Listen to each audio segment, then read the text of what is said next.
Now, the feminism of uncritical equality is a kind of traditional feminism, sometimes expressed, it's something called liberal feminism, meaning classical liberal feminism, like the women's suffrage movement of the early 20th century, and the kinds of feminism that I articulated to you before about, well, women should be able to take the same roles as men. The feminism of uncritical reversal, which is the next type that she considers, is characterized by thinking something like this, that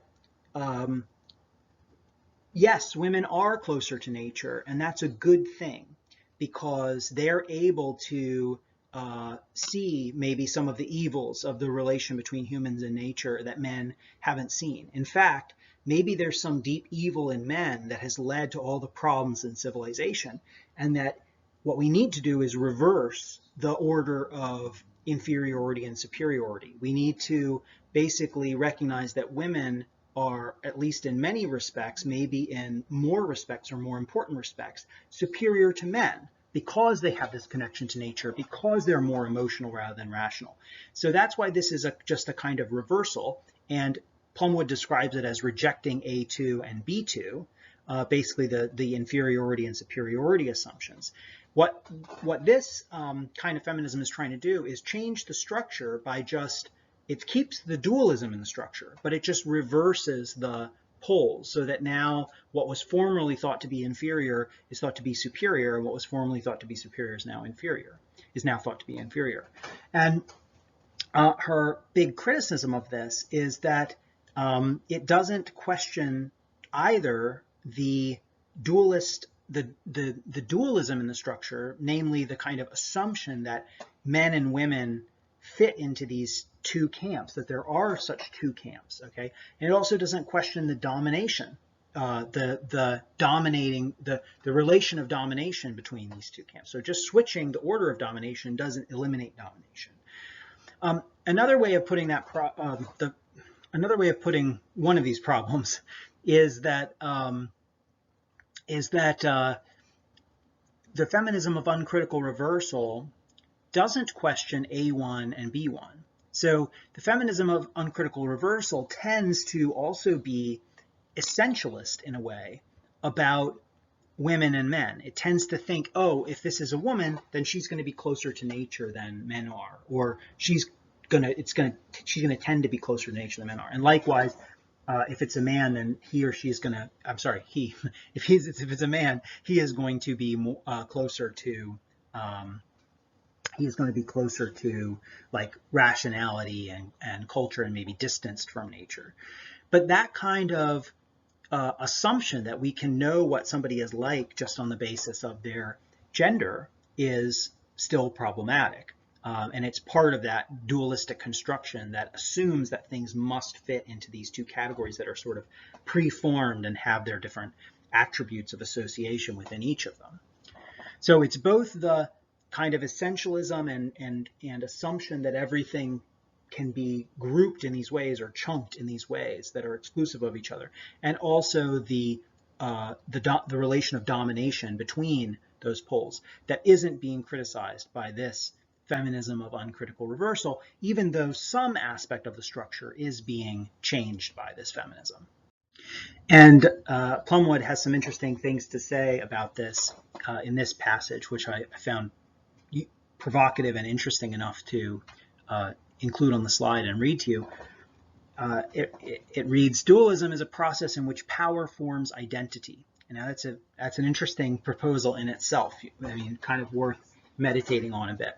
But she goes on to say, if this is so, clearly we cannot resolve the problem by a simple strategy of reversal, affirming the slave's character or culture, for this character as it stands, is not an independently constituted nature, but equally represents a distortion. It is a reflection in the dualistic mirror of the master's character and culture. Thus, for example, to the extent that women's closeness to nature is mainly a product of their powerlessness and exclusion from mastering nature, affirmation of these qualities, which are the products of powerlessness, will not provide a genuine liberatory alternative. Rather, it reactively preserves and maintains the original dualism in the character of what is now affirmed.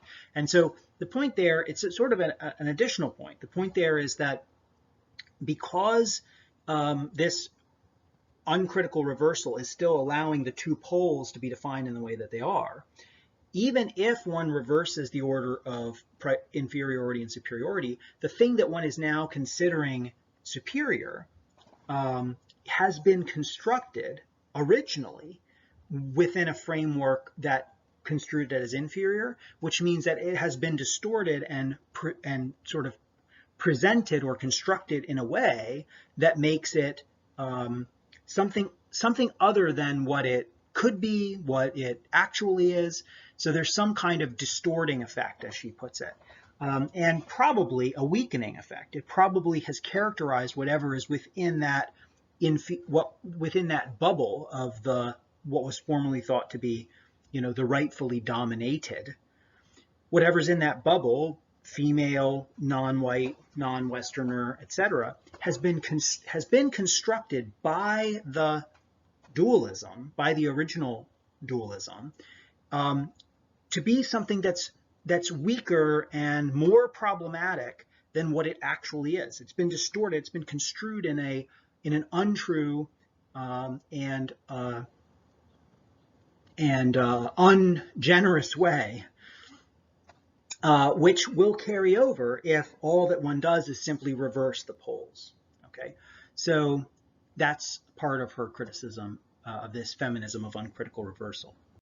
And this point easily brings us to what is distinctive about Plumwood's ecofeminism. So she says that her ecofeminism amounts to basically rejecting all of these, which means rejecting the dualistic construction itself. So we no longer have to think of women as essentially close to nature or men as essentially close to distance from nature. We no longer have to think of there even being like two categories that can be neatly separated in this way. And we no longer have to think that those categories need to be related through some kind of domination. So we're really dismantling the whole dualistic construction. And that's sort of the whole point. I mean, she's articulated the master model and she's used it as a framework for talking about these other feminisms because she really thinks the master model is the fundamental problem. And that's the thing that needs to be dismantled. But in order to dismantle it, and in order to sort of give the opportunity for people to take a position outside of it, both men and women, Westerners and non-Westerners and so on, one has to be careful to actually pull apart that is actually dismantle each of these key components of it that's expressed in A1 through 3 and B1 through 3. But there is one little qualification she makes, which is that the identification of women in nature may be true to some extent only because of contingencies of the history. And that may actually give women some insights into things like what nature is like or what would be an adequate response to ecological problems. It may give women some special insight because of their traditional association with nature. So again, it's not an essentialism about women being associated with nature, but it's just a recognition that there may be some special insight from women because of this historical association. And she says more about this idea in these passages, which I won't read out to you. I'll let you read for yourself and think about it if you like. And that brings us to the end of what we need to focus on from Plumwood.